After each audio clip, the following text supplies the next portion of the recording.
E-PG पाठशाला में आपका स्वागत है।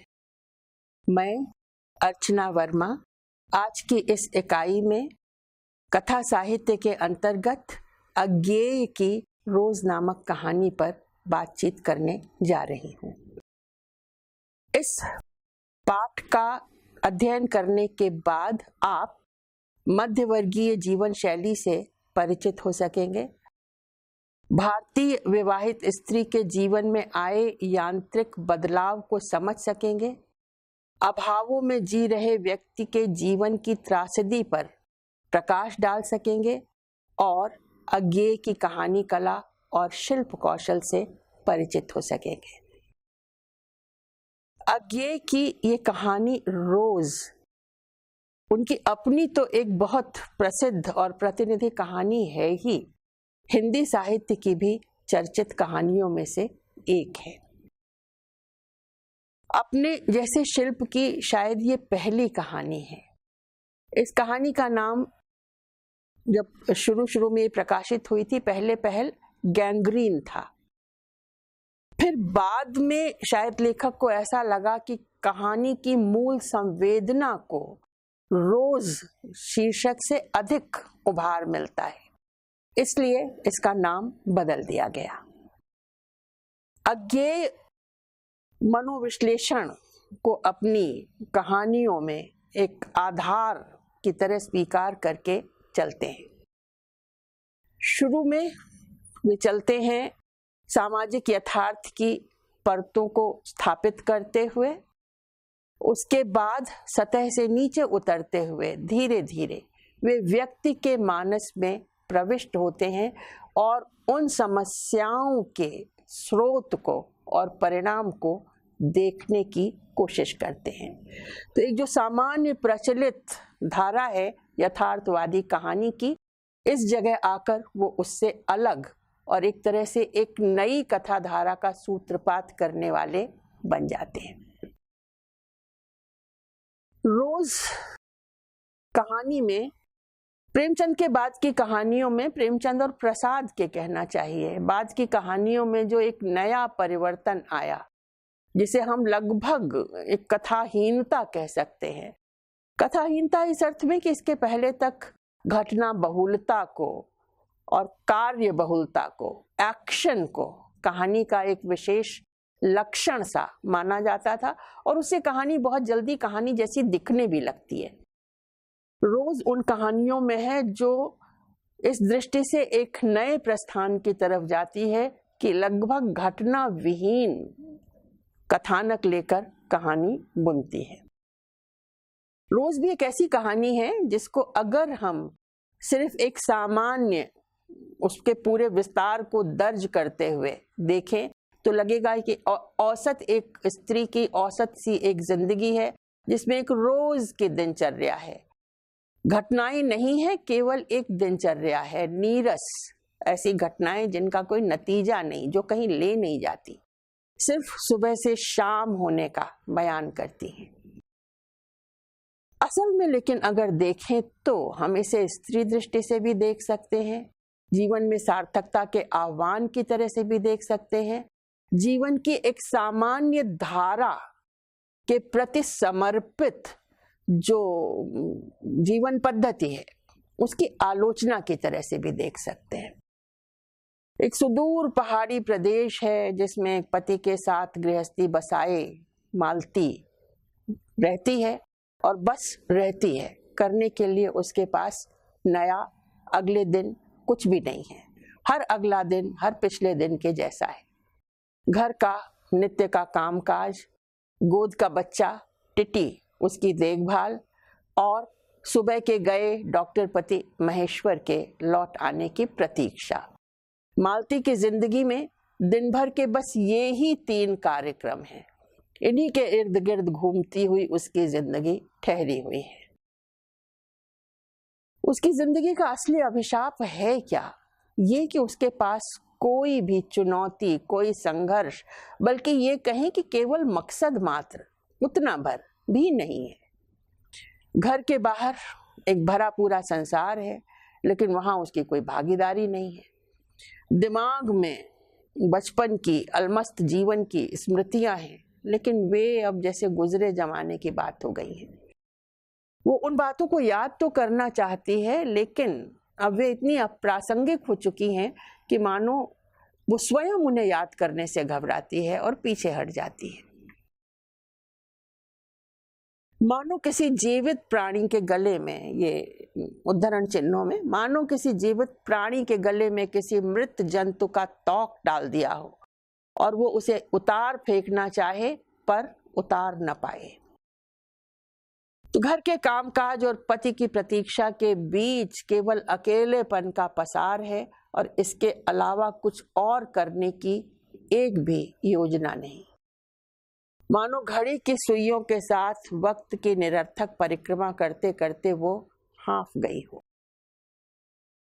कहानी के केंद्र में मालती की यही छटपटाहट है, लेकिन अपने आप को देखने और पहचानने की नजर उसके पास नहीं है।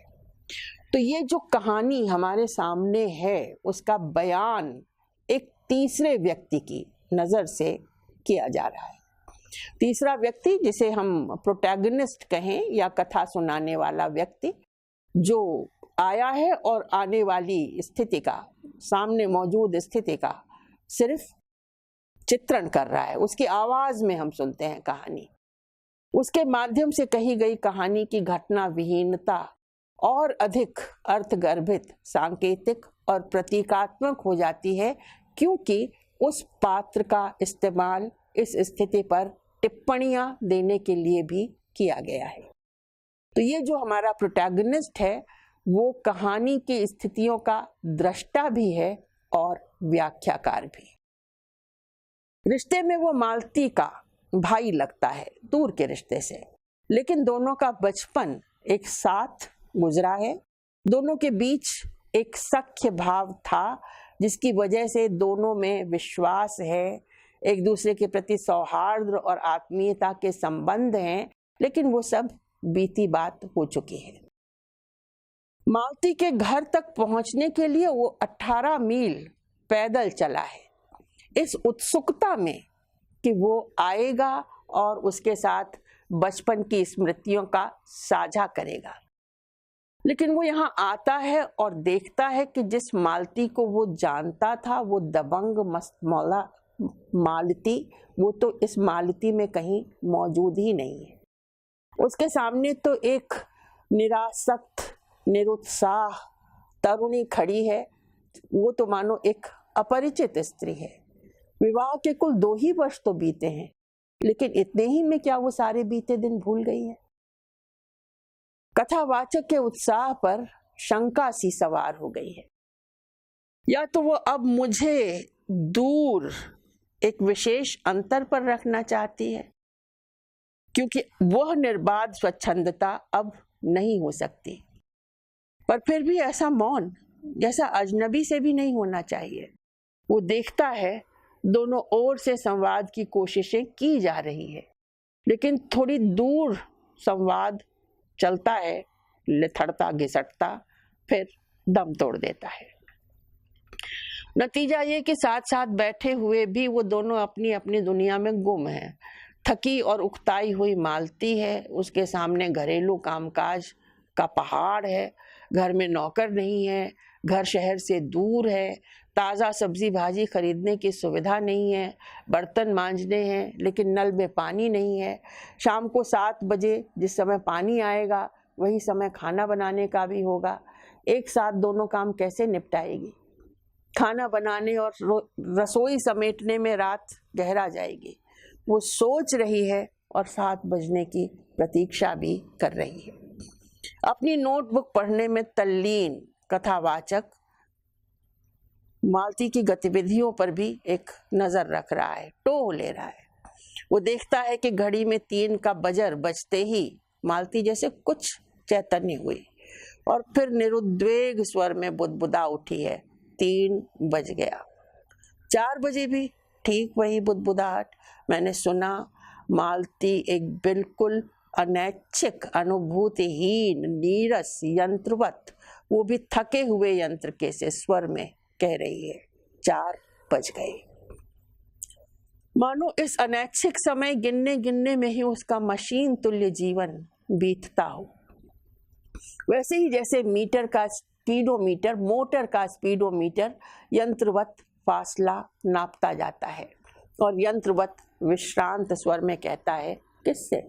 कि मैंने अपने अमित शून्य पथ का इतना अंश तय कर लिया। ये जो मालती के मनस्थिति का इतना सा हिस्सा है कथावाचक की आंखों से देखा हुआ, ये मानो कहानी के मूल आत्मा को, मूल स्वर को यहाँ हमारे सामने साकार कर देता है। कहीं किसी जगह एक कथन है प्रसिद्ध, life, time is the matter which makes life, life is made of time. यानी वो कच्ची सामग्री है समय, जिससे जीवन रचा जाता है।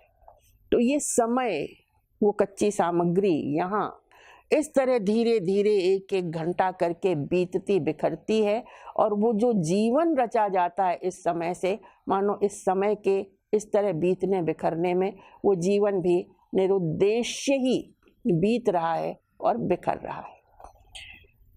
तो इस दिनचर्या में दिन भर बीतने के बाद शाम के समय जब महेश्वर आते हैं, मालती के पति, तो लगता है मानो क्षण भर को जीवन सा आ गया। लेकिन फिर बातचीत शुरू होती है और फिर कथावाचक को लगता है कि महेश्वर की भी हालत कमोबेश वही है जो मालती की है। वे जाते हैं, डॉक्टर हैं, मरीजों को देखते हैं, शायद उतना भर तो अंतर है, लेकिन वे भी उकताए हुए हैं। उनका जीवन भी बिल्कुल एक निर्दिष्ट ढर्रे पर चलता है, नित्य वही काम, उसी प्रकार के मरीज, वही हिदायतें, वही नुस्खे, वही दवाइयाँ। महेश्वर बताते हैं कि अस्पताल में हर दूसरे दिन कांटा लगने से गैंग्रीन बन गए घाव को लेकर मरीज उनके पास आते रहते हैं। उन्हें किसी की बांह, किसी की टांग काटकर इलाज करना पड़ता है। शांत मूक मालती पहली बार कहानी में मुखर होती है और मानो परिहास में कहती है, पहले तो दुनिया में कांटे ही नहीं होते होंगे, आज तक तो सुना नहीं था कि कांटों के चुभने से मर जाते हैं। फिर मानो अपनी मुखरता पर लज्जित होकर ठंडी अनासक्ति में अपने को लपेट लेती है। मैं तो रोज रोज ऐसी बातें सुनती हूँ, अब कोई मर वर जाए तो ख्याल ही नहीं होता। मैं आपको याद दिलाऊं, इस कहानी का नाम पहले गैंग्रीन था, रोज बाद में रखा गया। तो ये वाला हिस्सा गैंग्रीन, ये भी कुछ कहता है कहानी के बारे में। ऐसा कहता है कि मानो कांटा, जिंदगी नाम का जो कांटा है वो चुभा है और उसने जिंदगी की बजाय मानो मौत का इंतजाम कर दिया है। यानी जिंदगी में ऐसा बहुत सा कुछ था, कोई जीवंतता, कोई सौहार्द, कोई सख्य, कोई उल्लास, कोई उत्साह, वो सब कुछ अब क्योंकि गैर जरूरी हो गया है, अप्रासंगिक हो गया है। इसलिए जैसे गैंग्रीन की वजह से अंग काट कर फेंक दिया जाता है, वैसे ही वो सारी जो चीजें हैं अब उन्हें काट कर फेंक देने की जरूरत आ गई है। एक संभावित संकेत शायद यहाँ हम ये पढ़ सकते हैं कि ये मानो इकाई परिवार है, एक पहाड़ी जगह में अकेले पति पत्नी और बच्चा।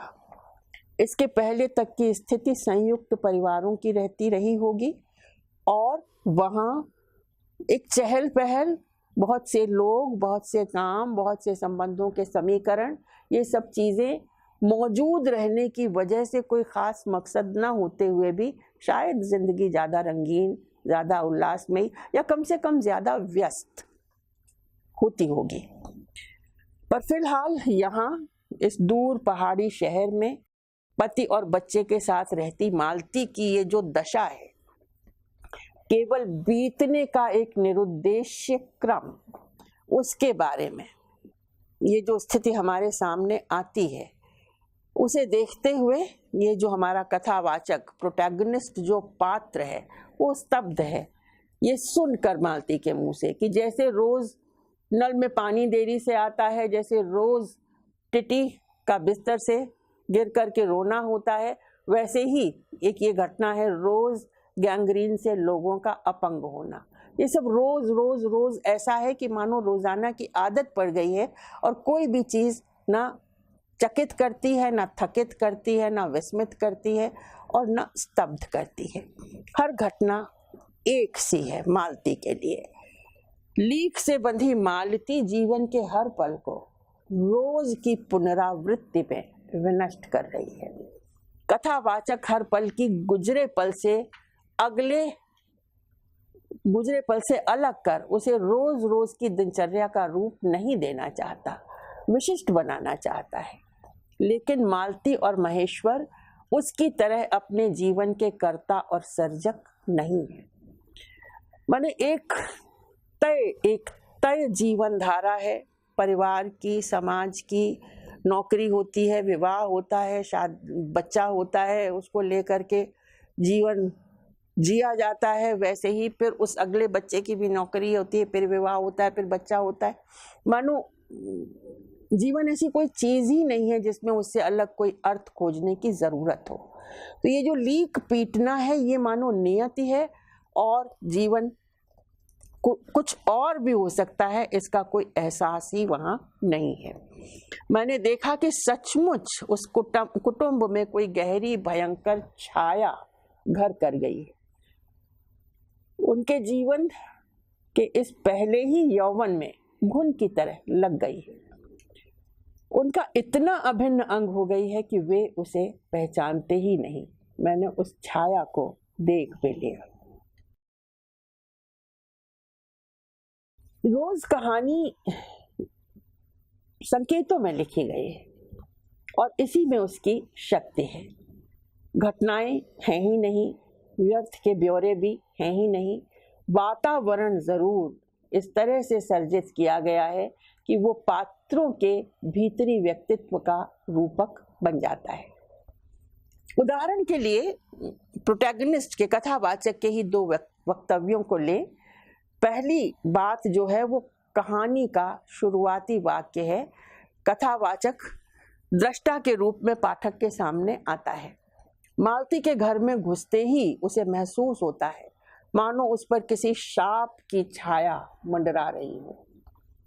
उसके वातावरण में कोई ऐसी अकथ्य, अस्पृश्य लेकिन फिर भी बोझिल और प्रकंपमय और घना सा कुछ फैल रहा था।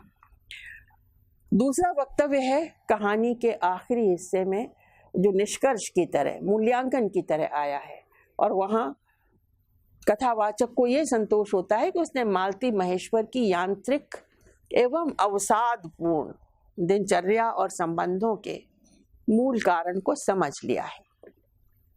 लेकिन कथावाचक के साथ पूरी कहानी को तल्लीनता पूर्वक पढ़ लेने के बाद भी पाठक उस छाया को नहीं देख पाता। प्रोटैगनिस्ट उस छाया की कोई व्याख्या नहीं करता। दरअसल इस दंपति के जीवन को घुन की तरह खोखला करती छाया को समझने के लिए कहानी में से ही हम यहाँ 3 अंश या 3 संकेत उठाते और उन्हें समझने की कोशिश करते हैं। पहली बात है मालती के साथ इस कथावाचक के संबंधों का खुलासा करते समय उसकी बात। वो कहता है, हमारे व्यवहार में सदा सख्य की स्वेच्छा और स्वच्छंदता रही है। वो कभी भ्रातृत्व के या बड़े छोटेपन के बंधनों से नहीं घिरा। दोनों के इस तरह के स्वतः स्फूर्त जीवंत संबंध हैं, रहे हैं। इसके विपरीत मालती महेश्वर के संबंध को देखो, बिल्कुल नीरस और निर्जीव।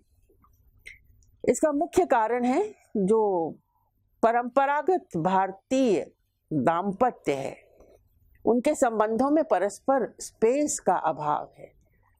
वो स्पेस जिसकी वजह से सख्य की स्वेच्छा और स्वच्छंदता बिल्कुल असंभव है।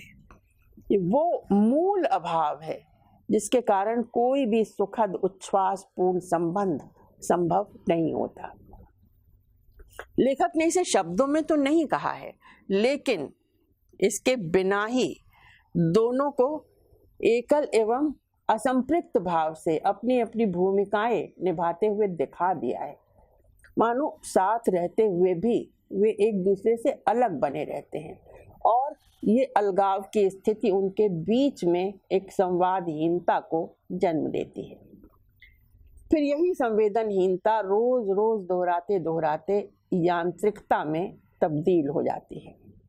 जो परिवार का मुखिया अर्जक सदस्य है, शिक्षित और विवेकशील सदस्य है, इस नाते महेश्वर कुछ बेहतर स्थिति में है और महेश्वर के आश्रय में रहती है मालती और उसकी दिनचर्या कुल ले देकर केवल परिवार की देख रेख और सुविधाओं का ध्यान रखने के दायित्व से बंधी है। दोनों तो अलग अलग धरातलों पर खड़े हैं। ये पति पत्नी चाह कर भी सख्य भाव की स्वच्छंदता से अपने आप को समृद्ध नहीं कर पाते। दूसरा संकेत है आमने सामने रखकर प्रस्तुत की गई दो घटनाओं के माध्यम से फिर एक बार मालती के व्यक्तित्व को विश्लेषित करने की अनिवार्यता। वो याद करता है कि एक तरफ तो वो मालती थी जो हर रोज एक किताब इतने दिनों में पूरी पढ़ लेने की आज्ञा मिलने पर हर रोज किताब के 10-20 पन्ने फाड़ करके फेंक देती थी और अंत में पिता के सामने धृष्टता पूर्वक बताती थी कि मतलब उसे नहीं पढ़ना था, पढ़ना नहीं था, इसलिए उसने किताब फाड़ करके फेंक दी।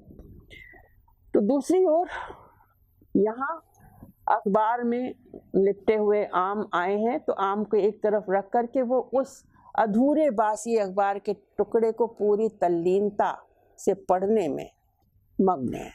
तो ये पढ़ने की व्यग्रता, कहाँ न पढ़ने की जिद और कहाँ ये पढ़ने की व्यग्रता, ये दो स्थितियां कथावाचक की स्मृतियों में और दूसरा सामने अनुभव में आता है हमारे समक्ष और दिखता है कि मालती के लिए जिंदगी नीरस तो है ही, भविष्यहीन भी है। उसका आज हर रोज एक ही रंग, स्वाद और पोशाक के साथ आता है। अखबार का एक बासी टुकड़ा भी शायद उस स्वाद को थोड़ा बदलने की उम्मीद में पढ़ा जाता है। तो भविष्य के नाम पर बेहतरी की कोई उम्मीद बाकी नहीं, मानो वो बंद गली के आखिरी मकान में कैद है। मालती की जिजीविषा शायद अपने लिए बाहरी दुनिया में कोई बेहतर भूमिका खोजना चाहती है, पाना चाहती है, लेकिन वो जानती है बाहर उत्तेजना और रोमांच नहीं, संघर्ष और असफलताएं हैं। गृहस्थी की इस नित्य क्रमिक दिनचर्या में जोखिम और असुविधा नहीं, ऊब भरी अनुत्पादक जिंदगी की यंत्रणा अवश्य है, लेकिन शायद एक सुरक्षा भी है। ये यंत्रणा यांत्रिकता बनकर मालती को स्वयं अपने भीतर के स्पंदनों से काट रही है। चोट खा करके, गिर करके चोट खाए हुए बच्चे के बारे में ठंडे स्वर में उसका ये कहना रोज ऐसे ही गिरता है। अपने चोटिल शिशु के क्रंदन पर मालती का ये ठंडा लहजा उसकी हृदयहीनता को नहीं दर्शाता, बल्कि मनुष्य के यंत्र में बदल जाने की त्रासदी को व्यक्त करता है। तीसरा संकेत वह है जिसकी चर्चा अभी हम पहले कर चुके। कांटा गड़ने से पैदा हुआ मामूली घाव वो गैंग्रीन के घातक रोग में तब्दील हो जाता है। ये कांटा अमूमन हर व्यक्ति की आवृत्ति परक अनुत्पादक दिनचर्या का दंश है। परंपरा, सामाजिक व्यवस्था, उनका दबाव अनजाने ही इस दंश की उपस्थिति को अपनी नियति मानने को मजबूर करता है। नतीजा क्या होता है? व्यवस्था के सामने हमारी हताशा, अवसाद, भीतरी अकुलाहटें अनसुनी, अनसमझी छोड़ दी जाती हैं। फिर एक घातक बीमारी का रूप लेकर अवसाद मानसिक वैचारिक रूप से उसे अपाहिज बनाने लगता है। सारी विडंबना ये है कि इस विवशता को स्वीकार कर लिया गया है। अब या तो वो शिकायतों का पुलिंदा खोलकर विलाप में सुख पाएगी, एक तरह का आत्महनन, या फिर अवसाद बनकर घुन की तरह अपनी ही रचनात्मक क्षमताओं को खा जाएगी, दूसरी तरह का आत्महनन। यानी नियति तो आत्महनन ही है, ऐसे हो या वैसे।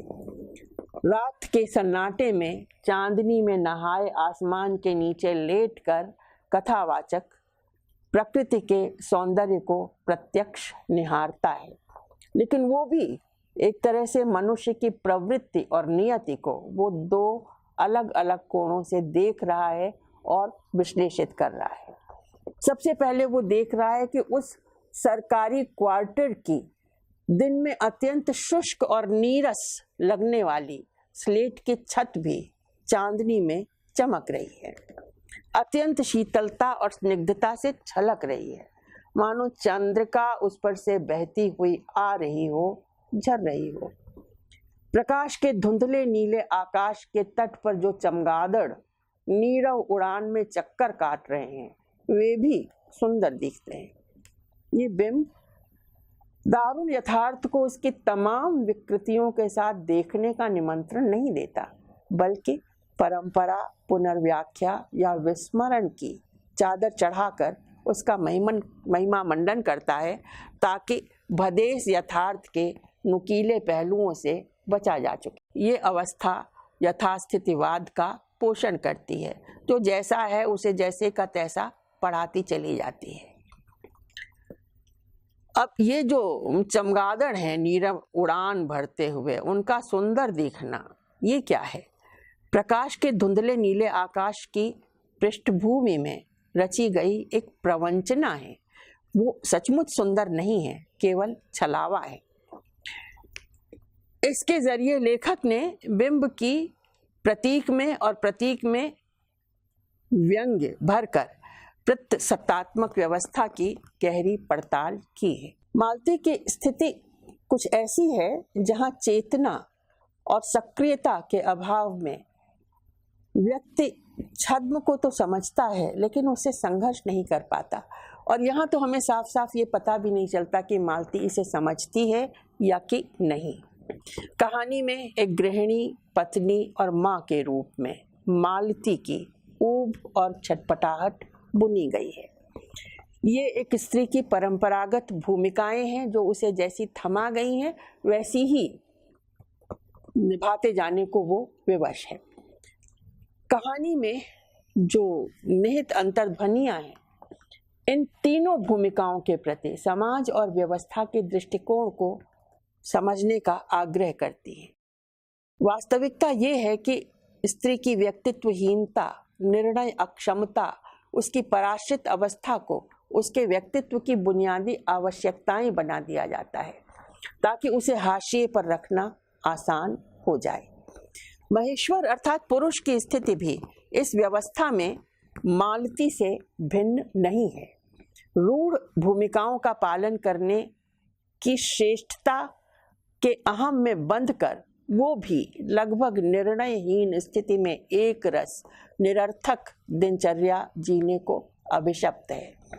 लेखक बता देना चाहता है कि इस तरह की भूमिका में अपने को दोहरा बिसरा कर शून्य होती हर मानवीय अस्मिता के जीवन को ढके है अवसाद और निरर्थकता बोध की ये छाया, जिसे ढकेलते रहने को वो विवश है। मालती और महेश्वर की ठहरी हुई जिंदगी को लेखक इसीलिए उतने ही ठहरे और ऊबे ढंग से चित्रित करते हैं, ताकि पाठक अपनी चिर परिचित दिनचर्या को एक नई निगाह से देखकर स्वयं से पूछ सके कि निरर्थकता बोध का मूल कारण क्या है। क्या वो जानता है कि एक अजीब किस्म के अमित शून्य पथ में बंध कर वो अपना अमूल्य जीवन खाए जा रहा है? क्या निरर्थकता के बोध से उबरने के लिए उसने अपनी ओर से कोई पहल कदमी की है? कहानी बेहद सूक्ष्म अर्थ व्यंजनाओं से गुथी है, इसलिए पाठक को लेखक से दूर छिटक कर स्वयं अपना विश्लेषणात्मक पाठ बुनने के लिए प्रेरित करती है। स्पष्ट है कि कथावाचक के अवलोकन का ये अंश न केवल स्त्री बल्कि पुरुष को भी अपनी स्थिति पहचानने का विश्लेषणात्मक विवेक देता है। अंतिम पाठ में कहानी सिर्फ एक स्त्री मालती की दैनिक चर्या से उत्पन्न एक रास्ता और अनुर्वरता की कहानी नहीं रहती, बल्कि जड़ व्यवस्था के शिकंजे में फंसे मध्यवर्गीय समाज की त्रासदी की कहानी बन जाती है। ये कहानी प्रासंगिक है क्योंकि देश काल की सीमाओं का अतिक्रमण कर व्यक्ति को अपने भीतर उतरकर अपनी स्थिति से साक्षात्कार करते रहने की निरंतरता का संदेश देती है और सावधान करती है जो कि लेखक शायद मनोविश्लेषण से अपने परिचय के कारण अधिक सफलतापूर्वक संकेतित करने में समर्थ हुआ है कि इस प्रकार की स्थितियां न केवल जीवन को निरर्थक नष्ट करती हैं, बल्कि व्यक्ति को अवसाद के गर्त में ले जाने का भी एक मूल कारण है, जिसका एकमात्र उपचार शायद केवल ये हो सकता है कि जीवन को प्रतिक्षण एक आविष्कार की तरह जीना है और उस आविष्कार के लिए रास्ते स्वयं तलाश करते चलना है।